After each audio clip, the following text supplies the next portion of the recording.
E aí, meu povo, como é que vocês estão? Hoje em mais um vídeo de física, vamos trazer cinética química novamente, ou seja, física ou química, os fatores que interferem diretamente na tua reação, na velocidade dela. Vimos no vídeo anterior, temperatura, pressão, concentração dos reagentes, superfície de contato e também catalisadores. Todos esses fatores que interferem diretamente na velocidade da tua reação. E hoje, não diferente, vamos trazer a lei da velocidade, como que ela se estrutura em função da constante cinética e também da concentração dos teus reagentes. Bem, se você quer saber desse assunto, física ou química, lei da velocidade, cinética química, você está no lugar certo. E hoje esse assunto cai muito no Enem, no SSA, UPE e também nos vestibulares militares, como por exemplo, SpaceX. Bem, então sem mais delongas, vamos ao que de fato interessa, que é a gente entender essa velocidade nas reações químicas, que são interferidas justamente pela concentração do teu reagente. Bom, então sem mais delongas, sem mais enrolações, vamos ao que interessa, que é justamente isso aqui, ó, cinética química. Esta lei que foi elaborada por Maximilian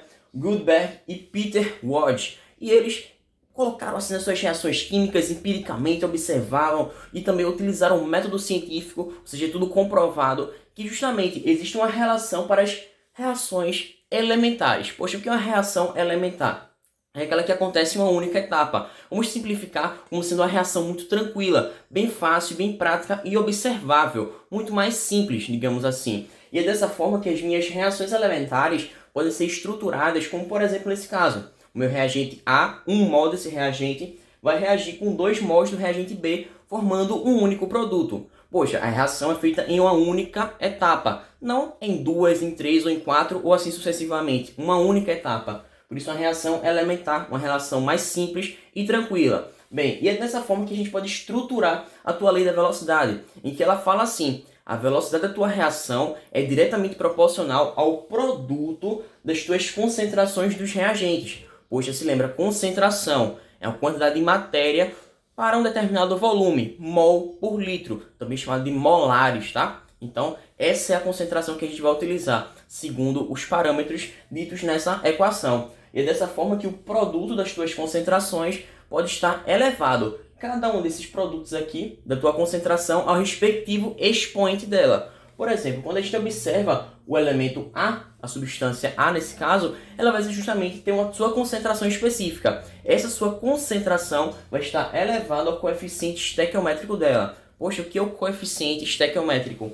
É o número que está à frente da tua substância e determina o número de mols dela também. E é dessa forma que ele vai ficar no teu expoente. Da mesma forma, ou na mesma lógica, o B também vai seguir essa mesma proporção. Ou seja, a concentração de B é elevada ao coeficiente estequiométrico dele, nesse caso, o 2. E é dessa forma que a gente estrutura a lei da velocidade, em que, nessas partes mais elementares, reações de uma única etapa, o teu expoente vai ser justamente o coeficiente estequiométrico. Ou seja, voltando novamente, temos aqui uma velocidade que é diretamente proporcional. Temos uma constante cinética que a gente pode encontrá-la, inclusive. E é dessa forma que essa meu A concentração de A, vezes a concentração de B, cada uma destas concentrações é elevada ao seu respectivo coeficiente estequiométrico. Ou seja, é diretamente proporcional ao produto das duas concentrações elevado aos respectivos coeficientes estequiométricos em uma reação elementar. Reações simples, rápidas, em uma única etapa. Mas, poxa, você pode se perguntar, eu não quero ficar nessas reações mais fáceis,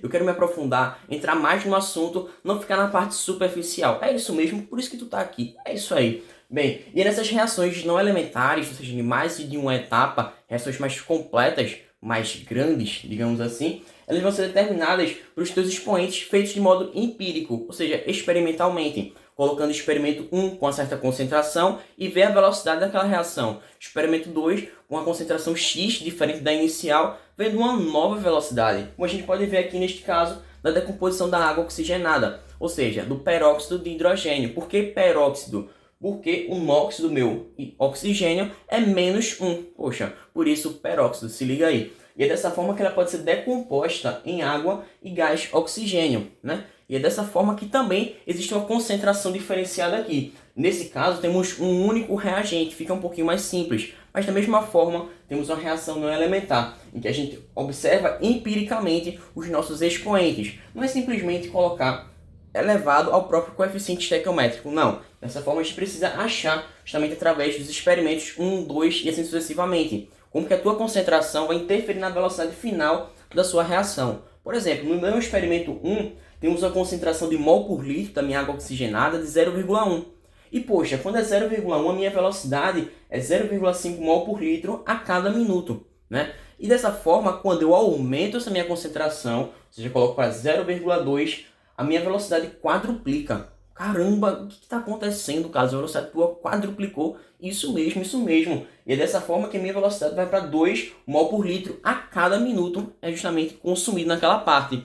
Ou seja, a minha concentração interferiu diretamente na velocidade da reação. Isso prova ainda mais do que falamos no vídeo anterior. Concentração, quanto mais concentração, mais choques efetivos, mais a teoria cinética entra em prática. Ou seja, choques efetivos, direção perfeita, geometria orientada e também uma energia de ativação necessária. Isso facilita muito mais uma reação química e acelera o teu processo ainda mais. Bem, e é dessa forma que a gente pode interpretar. Aplicando diretamente a minha velocidade, justamente da lei da velocidade cinética química, eu vou encontrar que a velocidade para o experimento 1 é 0,5 mol por litro a cada minuto. Poxa, Carlos, verdade.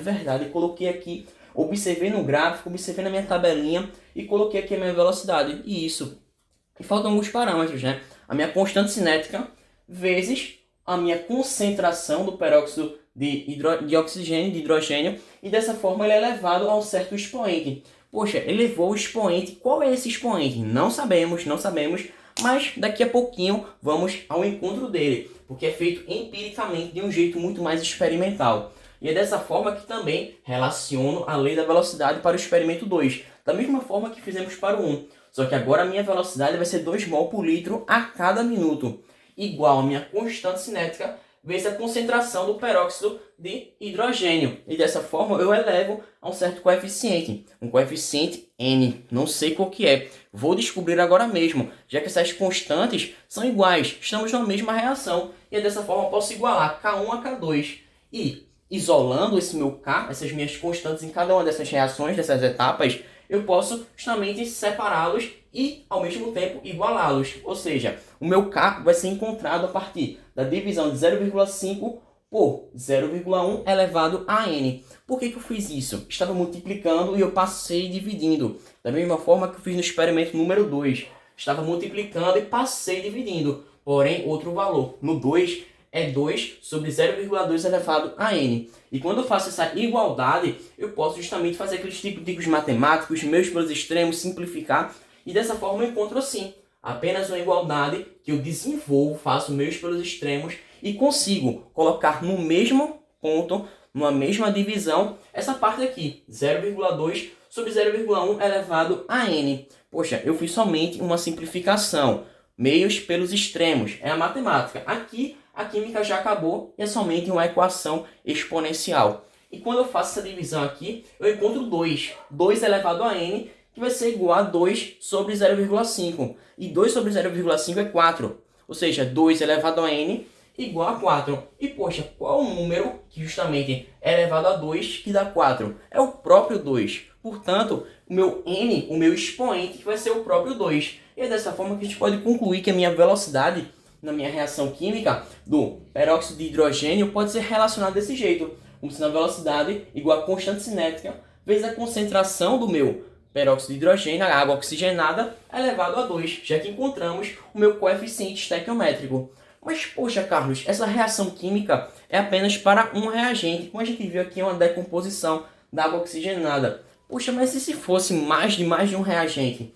Bom, isso aqui é uma reação que a gente precisa de mais experimentos. Ou seja, ver indiretamente como que cada daqueles reagentes vai interferir na velocidade da tua reação.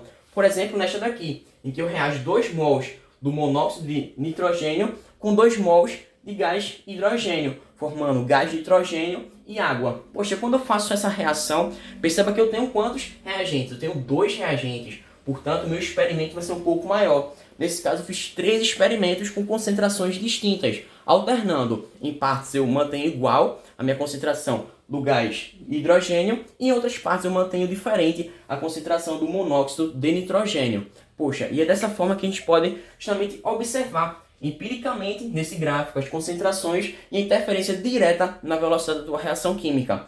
Por exemplo, no meu experimento 1, a concentração do NO é 0,1 mol por litro. Já do H2 é de 0,1 por litro, ou seja, mantive os dois iguais. E dessa forma, minha velocidade vai para 0,3 mol por litro a cada minuto.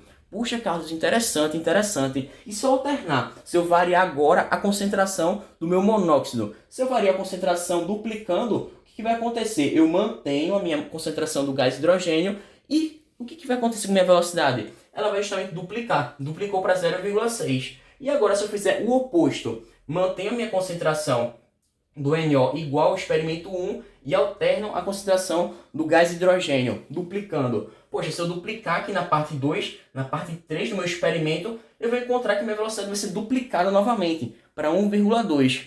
E é dessa forma que a gente tem que observar empiricamente, observando cada um desses pontos do gráfico, analisando, relacionando um ao outro, já que a influência, por exemplo, do NO, o teu monóxido, está relacionado ao ponto em que essa concentração varia, a concentração desse gás, do NO, do monóxido de nitrogênio, vai variar nos experimentos, por exemplo, 1 e 2. Poxa, porque no 1 e 2 essa concentração varia, ela alterna. E é dessa forma que a gente pode relacioná-la com a permanência da concentração do gás hidrogênio. E quando um alterna e o outro se mantém, é que a gente percebe a influência direta de um dos reagentes. Mas calma que eu vou colocar isso no próximo quadro de maneira mais direta, prática e bem resumida. No quadro número 2, analisando novamente a minha reação química do monóxido de nitrogênio que reage com o gás hidrogênio em vários experimentos de concentrações distintas, vamos encontrar agora, de uma forma definitiva, essa lei da velocidade aplicada a esta equação química. Bem, a gente sabe que as concentrações variam, consequentemente a velocidade também se alterna. E bem, para sabermos a concentração, temos que destrinchar esta conta. Por quê? Analisamos primeiramente cada um desses reagentes. Por exemplo, posso começar com o meu monóxido de nitrogênio e posteriormente analisar o meu gás hidrogênio, observando em quais pontos essas concentrações variam. Por exemplo, vendo primeiramente o meu monóxido, eu tenho que a concentração dele duplica entre o experimento 1 e o experimento 2.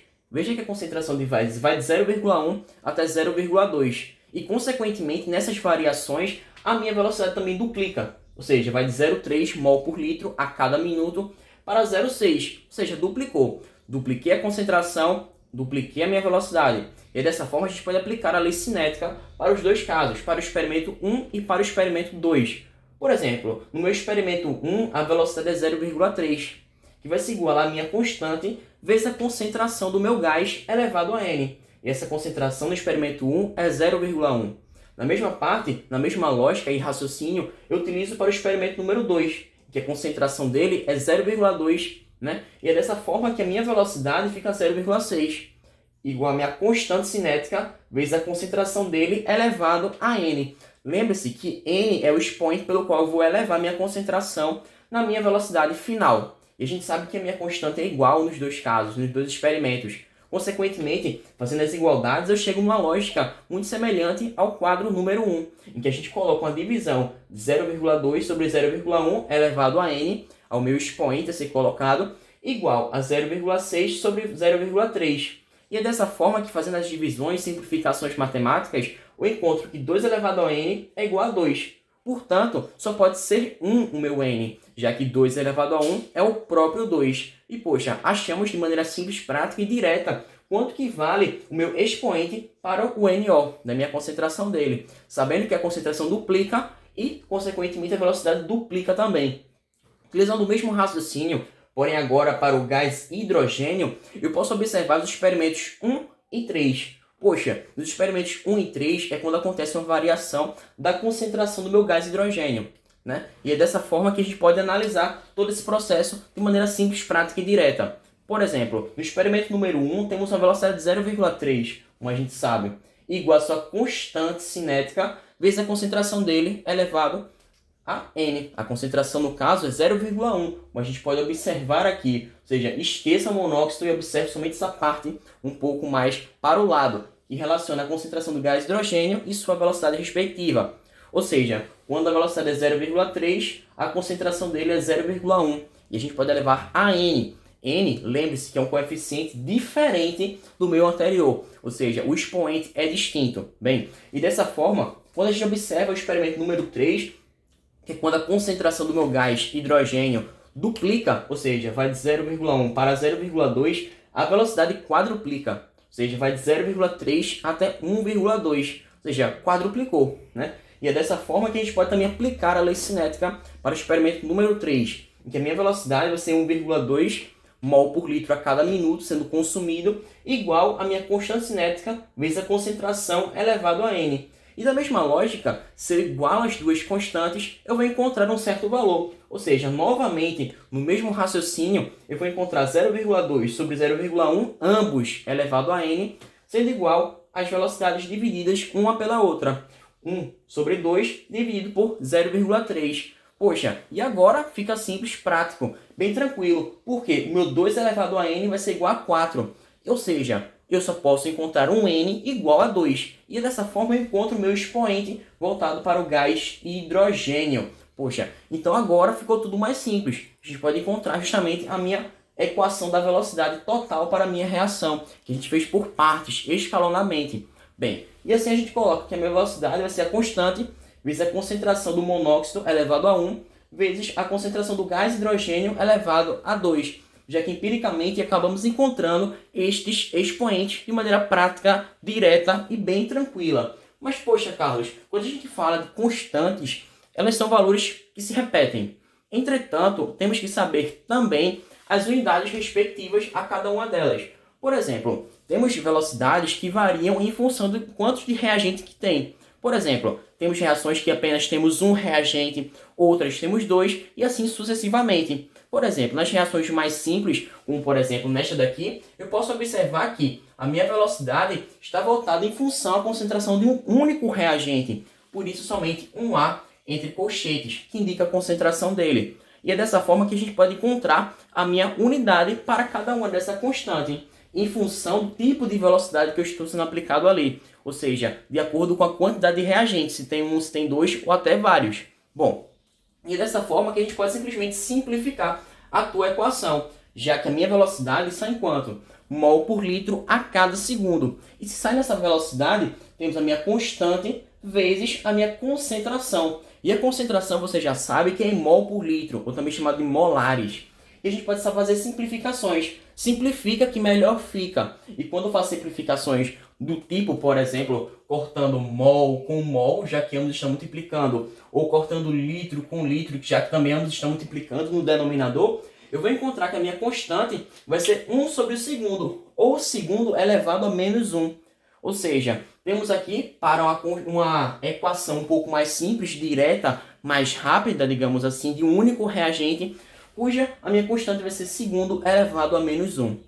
Já para casos em que temos dois reagentes, a coisa fica um pouquinho mais diferenciada, já que temos aqui uma velocidade que vai ser igual a constante vezes a multiplicação das duas concentrações de cada um desses reagentes. Reagente A e reagente B, por exemplo. Nesse caso de dois reagentes. E é dessa forma que a gente encontra a minha velocidade, novamente, outra vez repetindo, em mol por litro por segundo, igual a minha constante, vezes cada uma dessas concentrações. Concentrações que estão em mol por litro. Não se esqueça, em molares. Portanto, mol por litro vezes mol por litro, ou seja, ao quadrado. E quando eu faço isso, eu posso fazer várias e várias simplificações, inclusive fazendo divisão de fração, que a gente inverte numerador com denominador e multiplica também. Ou seja, a minha constante vai ser igual a mol sobre litro por segundo vezes o inverso dessa parte daqui que a gente acabou de encontrar, que ficou ambos ao quadrado. Como existe uma divisão de frações, a gente inverte, tá? E invertendo, apenas podemos simplificar esse litro com litro ao quadrado, mol normal com mol ao quadrado. Ou seja, somente fazendo subtrações dos seus respectivos expoentes. E dessa forma a gente encontra, para essas reações de dois reagentes diferentes, uma velocidade da reação química específica, que é a constante, como sendo igual a litro dividido por mol a cada segundo, beleza? Litros por mol a cada segundo. Essa é a minha constante para dois reagentes. Então a gente pode concluir que essa minha constante depende de como você aplicou a tua lei da velocidade.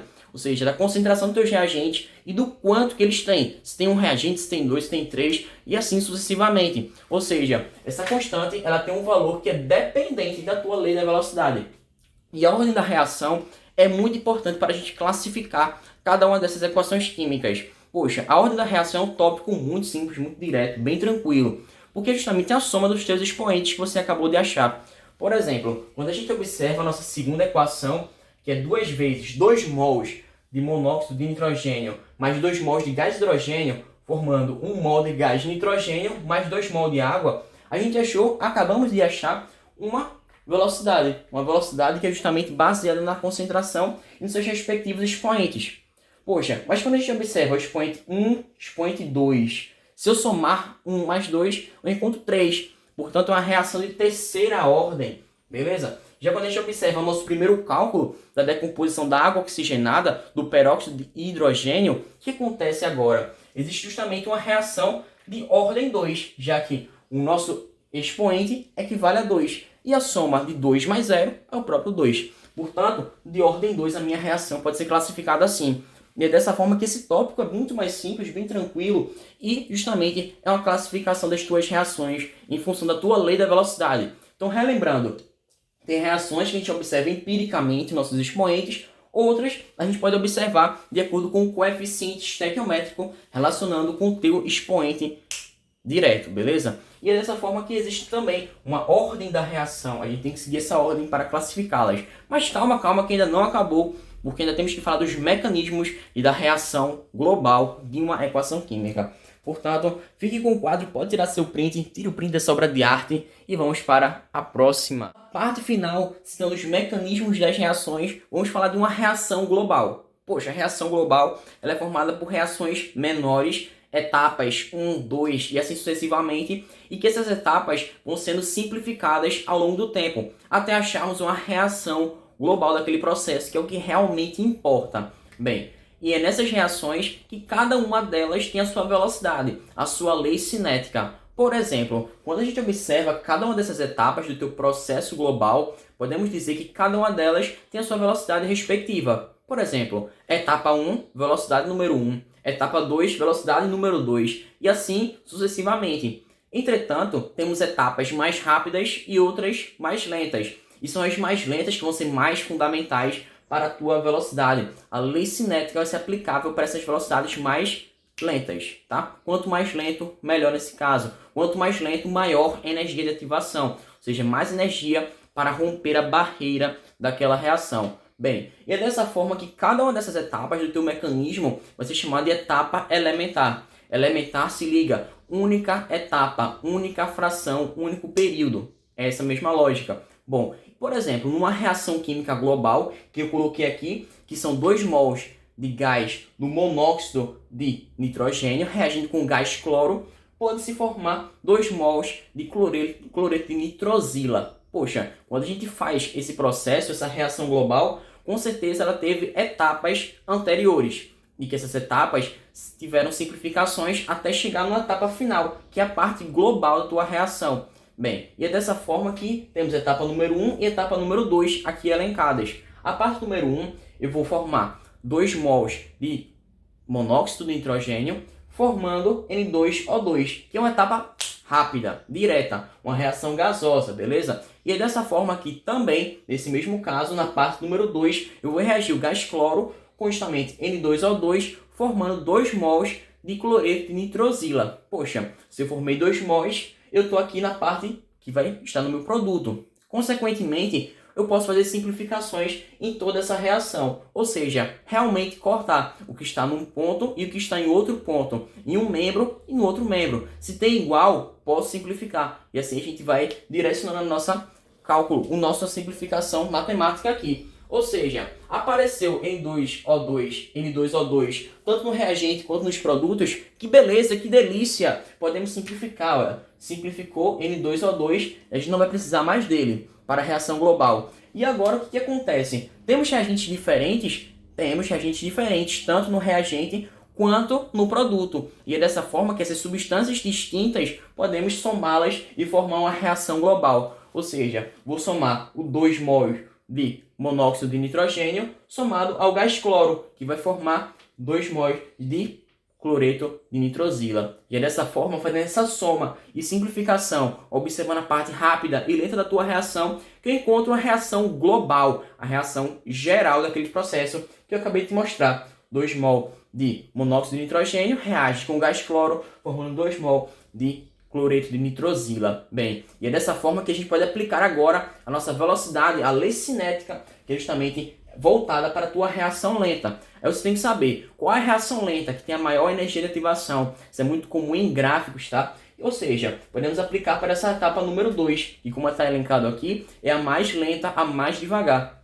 Ou seja, velocidade vai ser igual a constante multiplicada pela concentração do gás cloro vezes a concentração do N2O2. Ou seja, os coeficientes, as partes que vão corresponder ao meu N, ou seja, ao meu expoente, já estão dadas. Nesse caso, são os próprios coeficientes estequiométricos. E dessa forma, temos 1 na frente do gás cloro e 1 na frente do N2O2. E dessa forma, apenas elevar ao número 1 é simplificadamente elevar ao mesmo valor. Fica no mesmo valor mesmo na tua equação. E não muda em nada, absolutamente nada. E é dessa forma que a gente pode encontrar a tua velocidade da lei cinética como sendo a constante vezes a concentração de cada um dos dois multiplicada no produto mesmo. Poxa, mas de parte de gráficos, como é que a gente pode observar qual reação é mais lenta, qual reação é rápida? Bem, é de acordo com a tua energia de ativação. Observe este gráfico que no eixo Y temos a energia e no eixo X o teu caminho da reação. E observe que quanto maior a tua montanha, digamos assim, maior a tua energia de ativação. Por exemplo, nessa etapa número 2 temos a energia de ativação elevadíssima. E se é muito grande essa energia de ativação, a tua reação é lenta nessa etapa 2. Já na etapa 1 é uma menor energia de ativação, consequente a parte mais rápida, que acontece em maior velocidade. Poxa, e é dessa maneira que a reação mais lenta é a determinante, a que tem a maior energia de ativação. E só relembrando uma coisinha de entalpia na observação destes gráficos, perceba que a linha dos reagentes decresceu para os produtos. E se decresceu, o que acontece? Liberou calor para o meio. É uma reação exotérmica, ou seja, liberou calor e não absorveu nesse caso. E é dessa forma, sintetizando, resumindo tudo, que temos a equação global. A equação global é dividida na etapa lenta, etapa rápida, ou seja, etapas que são mecanismos elementares. Consequentemente, através de simplificações, podemos encontrar através do somatório delas uma reação global, como achamos neste caso. E a lei de velocidade global, ela diz respeito à tua reação da tua etapa mais lenta possível, ou seja, da maior energia de ativação. Quando tem um pico superior, ou seja, quando demora-se muito mais para ela acontecer, a parte mais lenta. E é dessa forma que a gente, através do gráfico, também podemos encontrar a reação de entalpia, que nesse caso é exotérmica, em outros pode ser também endotérmica. Ou seja, simplificadamente, temos diversos fatores que interferem na tua reação. Pressão, temperatura, concentração dos reagentes, principalmente nessa parte do mecanismo das reações. Pressão também e diversos outros catalisadores estão também diretamente interferindo nesse teu processo. Mas bem, eu vou ficando por aqui. Espero que vocês tenham gostado. Eu vou sair um pouquinho do quadro para você tirar o seu print e ser feliz, porque aqui ficou tudo direitinho, tudo tranquilo, nada deixou de fora, nada ficou de fora, tudo realmente explicado. Então eu vou ficando por aqui, espero que você tenha gostado. Deixe teu like, caso você tenha se interessado, não se esquece de inscrever, que isso dá uma ajuda incrível. E realmente foi um prazer inenarrável estar aqui. É só o tempo de eu me despedir e observar se não esqueci nada. Não, realmente não esqueci nada. E vamos até uma próxima. Muito obrigado e fiquem com Deus. Espero que você tenha gostado. Valeu, falou! E que a química física esteja com você também, viu?